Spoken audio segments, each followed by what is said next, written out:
Pito ka mga barangay kung asa sakop ang Cagayan de Oro River Boulevard dalakip na sa gitahasan sa lokal nga kagamhanan aron bantayan ang mong tourist attraction. Pag-abli sa lugar, gikalipay sa grupo sa mga siklista. Anong report? Gawas sa Kapulisan ug City Environment and Natural Resources Office Conclenro, gitahasan sab karon sa Cagayan de Oro City LGU ang pito ka mga barangay kung asa nahimutang ang Cagayan de Oro River Boulevard sa pagsiguro nga limpyo ug hanay ang lugar. Sumala ni Attorney Edgardo Uy, kinsa nangulo sa Technical Working Group, nga ila kining nadesisyonan, labi pa nga ang mga barangay official ang anaa duol sa maong bagong tourist attraction sa syudad.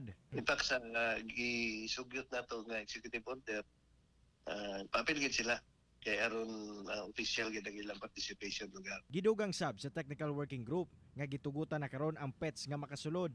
Apan adunay hangyo ang LGU ngadto sa mga pet owner nga responsable og sigurohon nga nakatali ingon man nakadiaper ang ilang mga pet aron dili makadisturbo sa uban.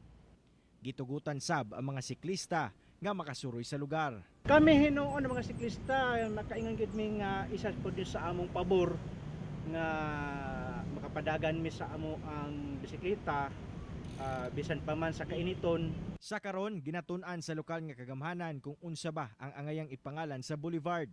Apan usa ang ngalang Rio de Oro sa mga nag-una sa listahan nga pasabot og River of Gold.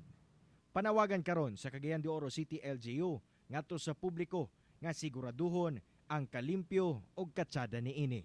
Kauban si Makoy Simpron sa kamera. Ako si Cyril Chavez para sa One Mindanao